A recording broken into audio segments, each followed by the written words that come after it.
Halo semuanya, selamat datang di video praktek mengajar. Saya Nurul Khotimah. Hari ini saya akan memandu dalam pembelajaran dengan topik asuhan keperawatan pada pasien dengan gangguan sistem hematologi sebagai bagian dari mata kuliah keperawatan medikal bedah 1. Video ini merupakan bagian dari tugas pelatihan program kompetensi dosen pemula atau PKDP, dan saya berharap video ini bisa menjadi pembelajaran yang menyenangkan, interaktif, dan bermanfaat untuk semuanya. Mari kita mulai. Adapun sintak pembelajaran discover learning, yang pertama persiapan, yang kedua stimulasi, yang ketiga identifikasi masalah, yang keempat mengumpulkan data, yang kelima pengelolaan data, yang keenam pembuktian, dan yang terakhir adalah menarik kesimpulan. Adapun penilaian yang digunakan mencakup 3 komponen. Pertama, untuk menilai sikap digunakan lembar observasi. Yang kedua, untuk menilai pengetahuan menggunakan tes tulis dan uraian. Serta yang ketiga, untuk mengukur keterampilan menggunakan performance, praktik, serta diskusi. Assalamualaikum warahmatullahi wabarakatuh.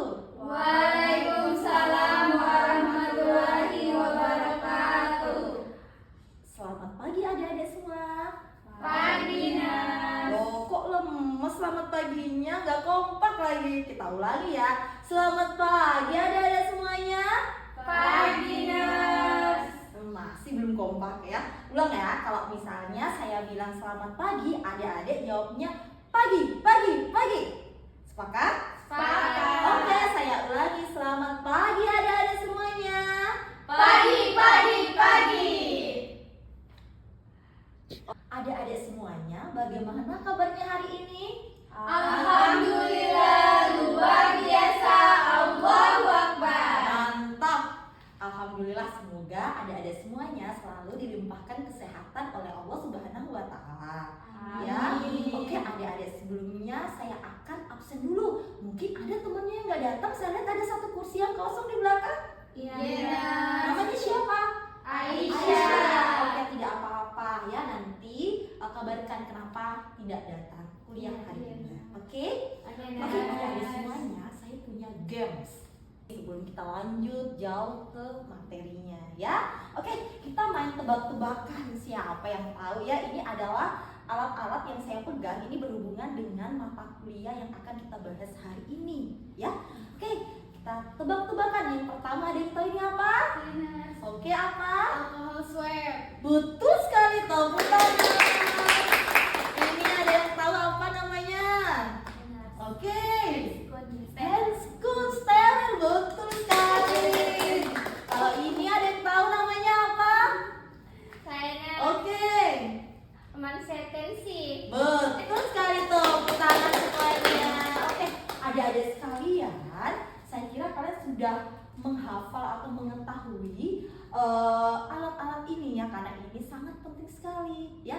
Ini akan berkaitan dengan mata pelajaran yang akan kita bahas hari ini. Bisa dipahami? Bisa, Oke, Nas. adik-adik sekalian, kalau boleh tahu ya, kemarin itu kita habis belajar apa sih? Oke. Anatomi, hematologi. Betul sekali, kemarin kita membahas tentang anatomi dan fisiologi ya. Fisiologi tentang apa? Sistem hematologi ya. Bisa dipahami? Bisa, Nas.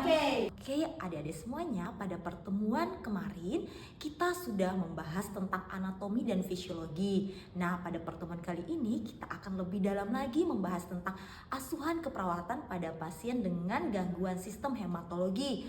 Apa saja itu gangguannya? Bisa demam berdarah, leukemia, dan anemia.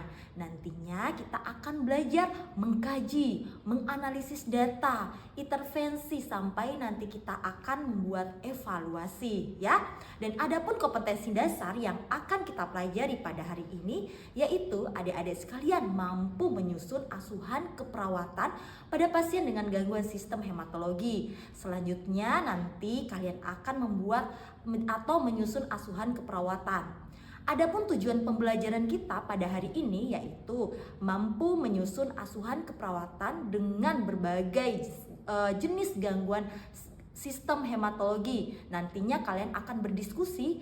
Nah, dari hasil diskusi-diskusi ini nantinya diharapkan kalian mampu membangun sikap kritis kalian. Seperti itu. Bisa dipahami? Paham, Nas. Adik sekalian, saya punya pertanyaan ya.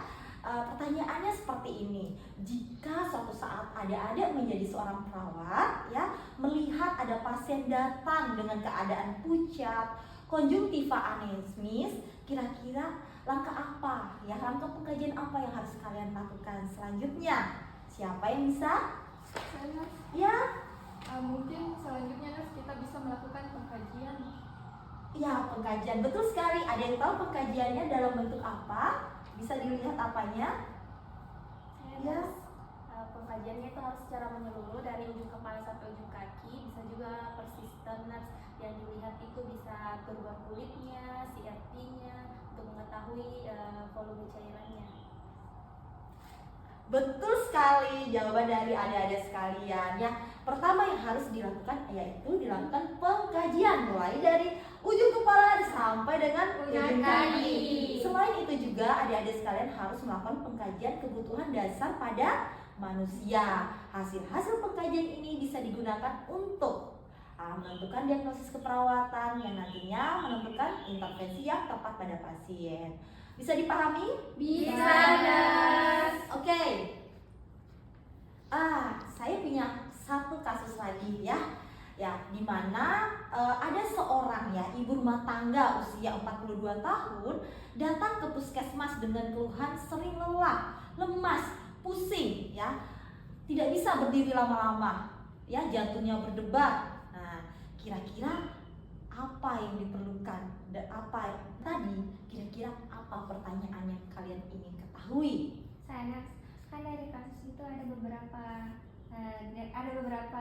yang dikatakan data. Nah, saya belum tahu, Nas, yang mana itu dikatakan data objektif dan data subjektif nih. Oke, bagus sekali pertanyaannya. Mungkin ada temannya yang bisa menjawab. Saya, Oke, di belakang. Ayo. data objektif adalah data yang sesuai dengan hasil pengkajian seperti pasien tampak lemah, pasien tampak pucat, gitu. Oke, betul sekali ya. Data objektif itu adalah data yang dilihat langsung. Contohnya apa? Hasil observasi. Pasien tampak lemas, ya, konjungtivanya anemis. Ya, oke, mungkin ada lagi yang ingin membantu. Tadi baru objektif yang terjawab. Kalau subjektif, Saya, Nas. oke. Data subjektif itu data yang dari pasien atau keluarga. Misalnya pasien mengatakan badannya lelah atau lemas.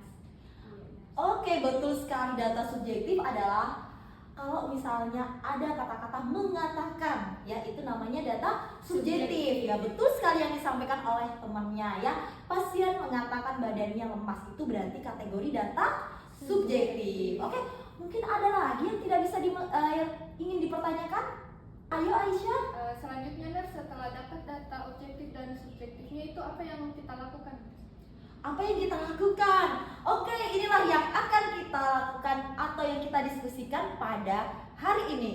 Kemarin saya sudah membagi jadi 2 kelompok ya untuk adik-adik sekalian. Nanti kalian akan berdiskusi mengenai hal ini. Kalian, saya akan membagikan lembar kerja adik-adik. Nah, silahkan nanti dikerjakan bersama kelompok ya, didiskusikan. Nah, lembar kerja ini berisi template asuhan keperawatan. Nanti adik-adik sekalian akan berdiskusi memetakan data-data ini kira-kira masuknya di mana ya, di pengkajiannya seperti apa ya, sehingga nanti kalian akan berdiskusi menarik ya, diagnosisnya apa ya, kemudian intervensinya apa, kemudian implementasinya bagaimana, dan hasil evaluasinya seperti apa. Bisa dipahami? Saya akan membagikan lembar kerja ke adik-adik semua ya, nanti dibagi menjadi 2 kelompok. Oke, silakan dibentuk kelompoknya. Kalian berdiskusi ya, berdiskusi satu sama lain.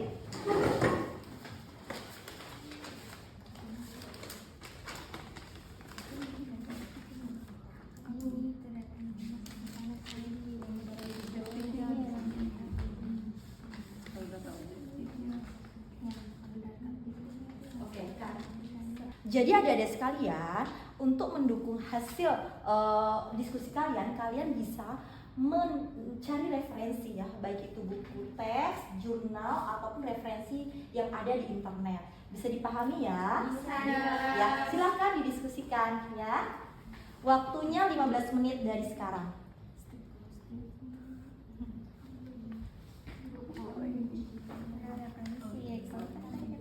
Bisa dicari di internasional gitu ataupun website ini yang Adik-adik sekalian, adik-adik kan sudah berdiskusi ya.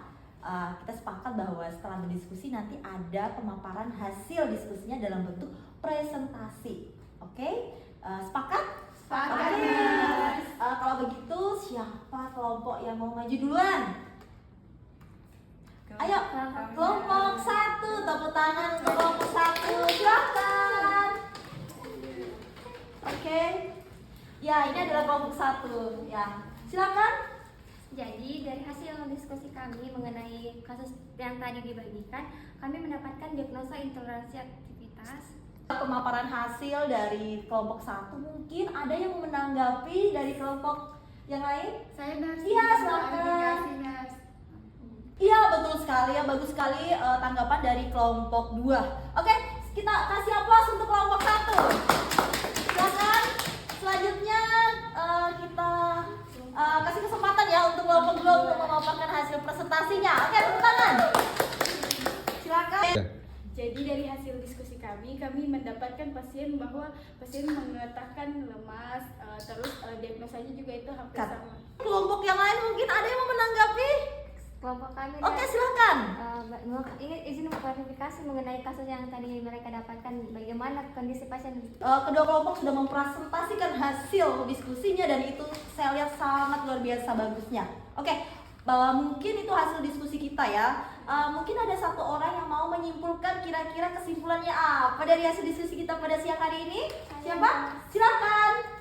Baik Nars, berdasarkan hasil diskusi yang telah dilakukan oleh dua kelompok, maka diagnosis yang diangkat itu intoleransi aktivitas.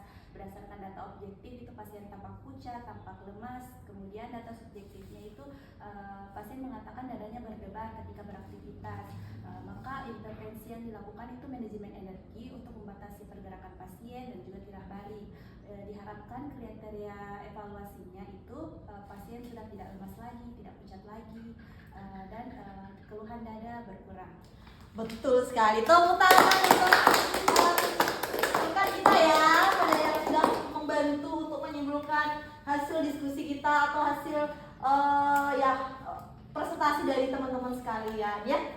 Adik-adik sekalian, tadi kita sudah berdiskusi ya dan menghasilkan hasil diskusi yang sangat bagus sekali ya. Di antaranya tadi saya sudah memberikan kasus ya, kasusnya cukup rumit dan kalian bisa memecahkannya ya, apa saja diagnosisnya dan sebagainya ya. Ternyata diagnosis yang bisa didapatkan yaitu intoleransi aktivitas ya. Kok bisa intoleransi aktivitas ya? Ternyata banyak data-data yang bisa mendukung ke diagnosis tersebut ya. Misalnya data objektifnya ya, data objektif diperoleh berdasarkan hasil observasi pasien nampak lemas ya, berdasarkan hasil pemeriksaan fisik di konjungtivanya terlihat anemis ya, kemudian nadinya meningkat dan pasien mengatakan, dan hasil subjektifnya ya, data subjektifnya pasien mengatakan dadanya berdebar. Nah, itu sudah menunjukkan ya, data-data tersebut sudah sangat kuat untuk menegakkan diagnosis keperawatan intoleransi aktivitas ya. Betul sekali tadi kelompok. Untuk pertemuan ke depan ya, kita akan membahas tentang integrasi hasil-hasil penelitian ya. Nanti di rumah jangan lupa belajar berkaitan dengan hal tersebut ya, agar nanti kita lebih gampang dalam proses pembelajarannya ya. Oke, mungkin itu saja yang dapat saya sampaikan. Lebih dan kurangnya saya mohon maaf ya. Sebelum kita akhiri, marilah kita sama-sama berdoa ya, berdoa.